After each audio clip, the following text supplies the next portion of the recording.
Hey guys, hope you're all having a good day. Sorry I've been a little bit infrequent with the uploads, but today we have another BJJ versus Sambo match in one via their sub grappling. I heard about it again from Chael, and I thought I'd give it a look and review it over here and see how Gafurov could have done better and use Sambo to win the match, or use the skills that he has from Sambo to win the match.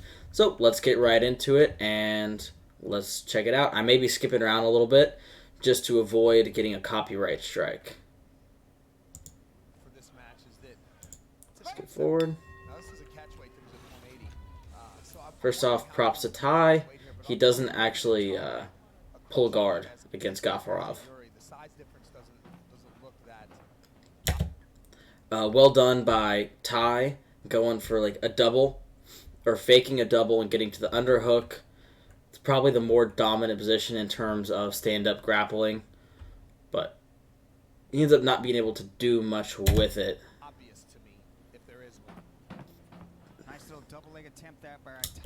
Good Uchimata attempt by Gafurov. Kind of bailed on it early, but good to stick his leg in there and just kind of try something. Because Uchimata does work fairly well from that whizzer. They break off. Nothing much happens. Gafurov does something fairly similar to what Ty did earlier. He goes for that single, so Ty has to defend, like sort of get ready to fully sprawl, and then gets the underhook from there. Very similar to what Ty did, where he took a double and then got to the underhook.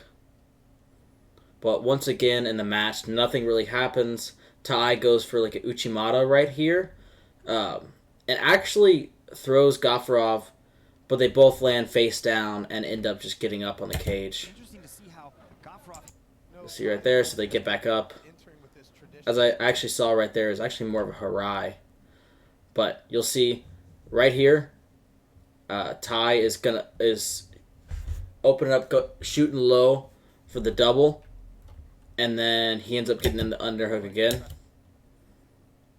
and ends up pressing Gafurov against the cage.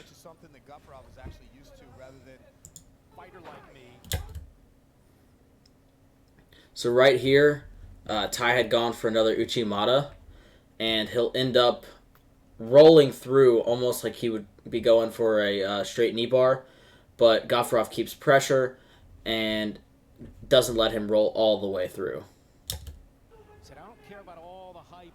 Gets stuck here for a minute, and right here, that was a really slick transition. He scoots his hips out and uses that arm that was stuck under him and starts to go for the darce. He already has the top arm ready to receive to get in for the darce as soon as he can come up.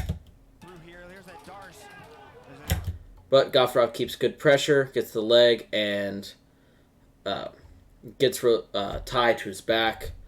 Doesn't allow him to get the darce right here. Good control of the hips.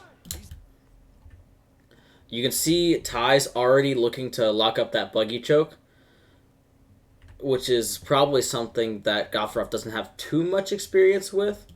But what he should have done prior to this, as he felt Ty start locking that up, and he should have known that Ty wanted to go for the buggy choke. That's a popular submission with the two Ruotolo brothers. So what he could do is post on the hip, or frame on the hip.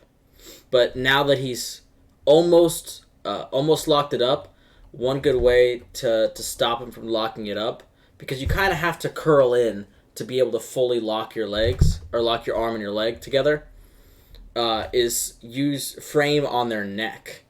It stops them from actually being able to curl in and really lock it up. Also, it really stops them from being able to squeeze as hard if you frame on their neck. And if he wanted to pass the leg from there, he could just switch his hips and backstep. But it would kind of tighten up the buggy choke a little bit. He's got it really close. You'll see right here, Gafurov frames on the neck. You can see that right there. Does a good job trying to flatten him out. Needs to switch his head right there. He needs to try to get his head to the other side and really dig in that underhook and keep him flattened out. So then maybe he can go for a no arms pass where he frames up or like gets his ass up and then cuts his knee across when he has the underhook on the far side and around the head on the other side. And then you can pass the side control.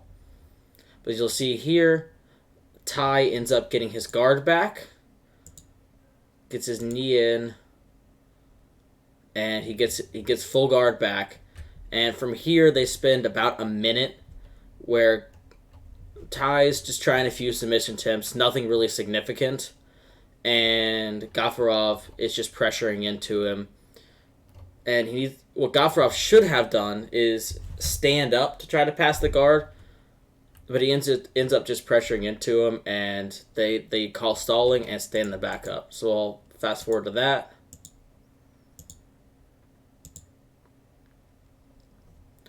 They get back to standing.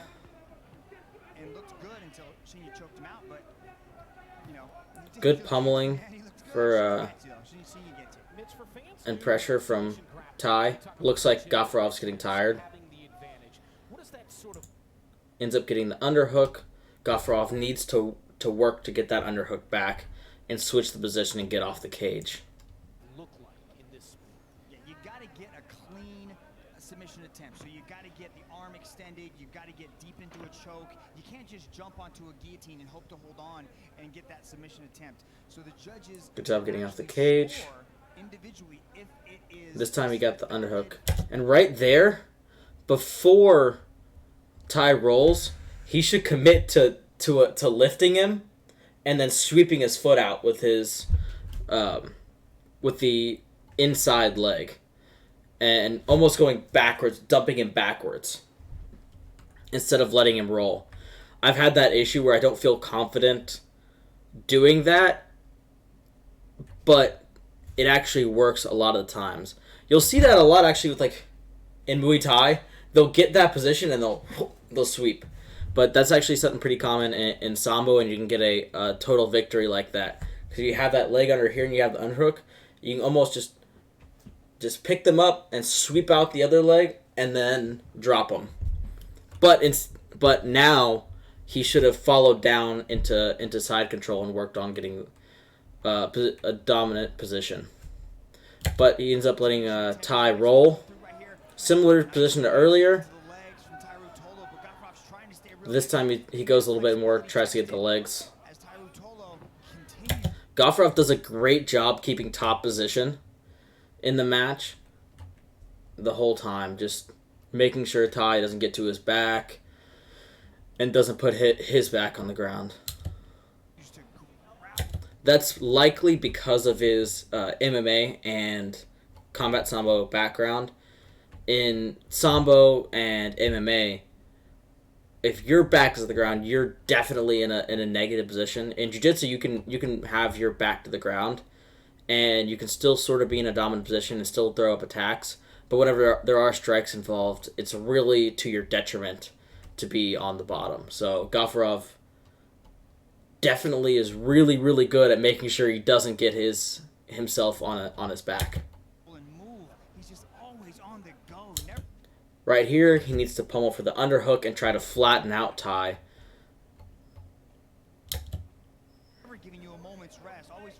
Right here, Ty has room to try to get his guard back. And you see all that space there. It's really easy for him to take that leg and get all the way back to full guard. Or try to wrestle up.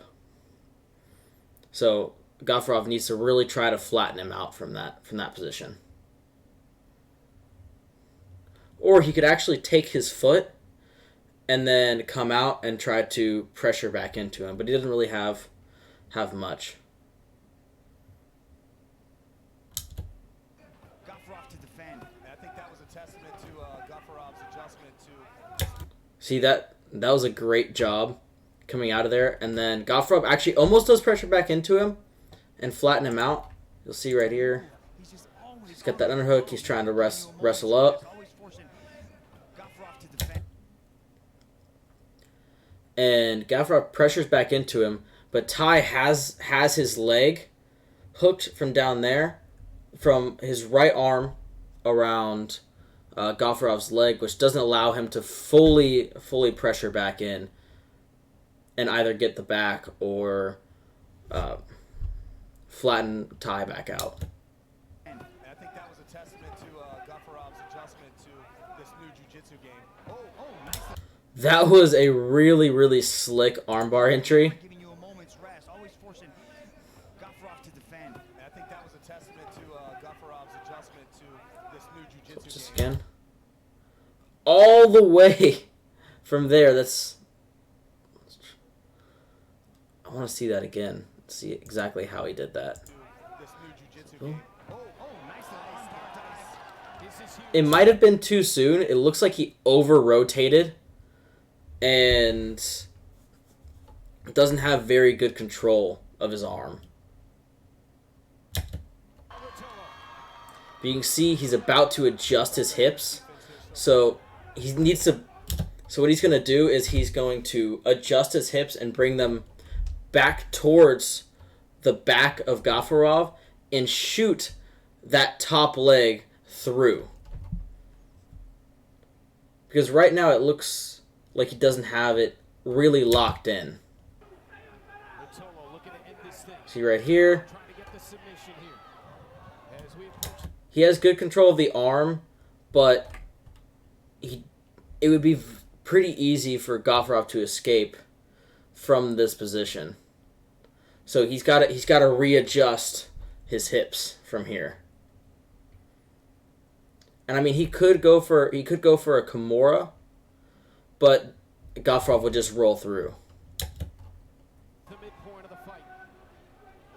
When we talk about this new age of jiu-jitsu that we keep mentioning, I think something to You see right there, that's where he shoots that leg through and readjusts. And then from here, he takes his leg that's closer to the head and kicks it back and flattens out Gafurov on his back. Oh, too far.